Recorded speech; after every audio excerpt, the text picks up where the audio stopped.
blessing be upon us. And may God protect us from the enemy who would try to steal this word from us. Amen. In 2 Chronicles, we get to a point in the history of Israel where the people have moved away from their house. Moved away from the house of God. They have gradually done this, it seems, over the course of time. And now the judgment comes. And the judgment is that you have an abandoned house. An empty house. A house that was meant for a particular and singular purpose. The worship and glorification of God's holy name. You've abandoned it. As I was working on this sermon over the past couple of weeks, I paid a little bit more attention as I've driven around our area here. And there are at least a few abandoned houses out there. You've probably seen it. I'm not talking about houses that are in disrepair that people are living in. Sometimes we wonder how that is able to happen and how they're able to accomplish it. But in those houses, there's still some living going on. I'm talking about the abandoned houses. The ones where the windows are gone. The porch is kind of fallen off. There's a little bit extra trash in the yard, and cars and stuff that haven't been used in years are littering the landscape. An abandoned house. It's a depressing sight no matter where it is, because you know at some point there was something of great value and importance happening in that house. That people were living lives and celebrating birthdays and celebrating marriages and just having a good time. And they also were a time when they could come together in grief and mourning.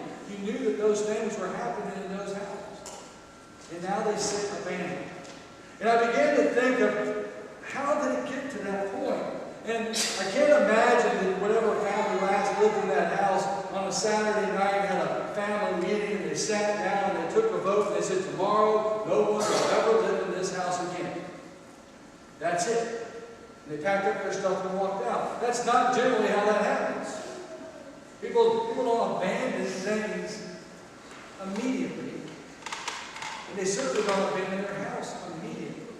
Even when they leave it, they think, well, I'll come back to it when I have time to fix it, because we're leaving right now because the plumbing's not good, or the window's not good, or the insulation, or it's not quite big enough, or it's a little too big, or it needs new paint, or it needs a little bit of work. We're going to take our time and we're going to go somewhere else to work and to live, and we'll come back and fix it. Maybe we'll go live with family and friends, and we'll come back and take care of it, and we'll do this in our spare time. And spare time shows up, and you think, well, I go for 2 or 3 hours and fix it, do some work on it, I'll get something done. But then something like a football game happens and you don't do it, or something like somebody dies, really important, you have to take care of, or a child is born, and you just kind of inch away from the house.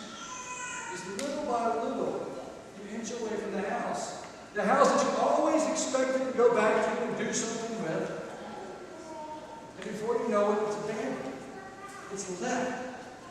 And there's no good use for it anymore. It's fallen into disrepair, or it's been inhabited by some other living thing. Perhaps a hobo. I don't know if hobo still exists. That's the same word. Hobos. Perhaps drug addicts. Perhaps living things like rats and mice and things like that. Roaches. Some other thing has found a place to live in there. In Chronicles, it was those who worshiped the Asherah and other gods. At times it was Baals and Asherah, but it was the gods that were not the God of Israel. Somebody else inhabited that house because the people of Israel had abandoned it. An abandoned house. Now, one of the great messages of Pentecost is that they were all at the house, they were all together in one place, in a house, claiming that place, and the Spirit of the Lord came upon them, and the church was born. A reclamation of a house abandoned. And reclaimed in such a way that we could never abandon it again. To call on the name of the Lord meant to be in the presence of God. To be 2 or 3 gathered in God's name meant to be in His house. It doesn't mean we can't abandon our principles of the church, our core values, and goodness knows churches have done it over the course of history off and on. finding themselves lost and not knowing how to get back. In 2 Chronicles, they sent the prophet. The prophet said, hey, you've got to fix this. You forsook the house, and God has forsaken you, and they stoned the prophet for doing such a thing. For saying such a thing, why would you talk like that? You're speaking against the king. You're speaking against the king, but you're speaking for the Lord Almighty. An abandoned house can be reclaimed. Jesus proves that to us. And maybe over the course of history, we have abandoned our house. But even in the midst of that, there's still good news. In the church, we call some of that good news Christmas and Easter. We talk about Christmas and Easter, people actually come back to church. They haven't forgotten where their house is. Perhaps they've strayed away, but they're called back at Christmas and Easter. I always say the big trouble will be when they stop coming back, and we'll know we're in much bigger trouble than we could ever imagine. There's weddings and funerals. People still think it's important, and they get married in a church. People still think it's important, some, when they die, to have that funeral held in a church. They may have walked and strayed away a little bit, but they still see the need to go back and claim it. The really good news is that you are gathered here this morning with a sense and a duty and a faithfulness to say, worship is something that needs to happen at least once a week. At least once a week we need to come together and claim a Sabbath time to worship God. And to never let our house be abandoned. Not this house, this structure that we've built for the specific purpose of worship. Not the house that God has given us, our spiritual temple. It is our body going to the world to bear witness. And to share that good news.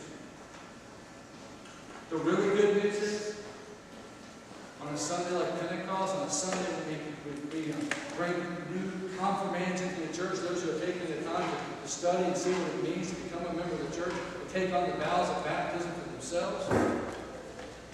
That's a sign for all of us that we don't think it's time to abandon the house. That the church, this house, has a future.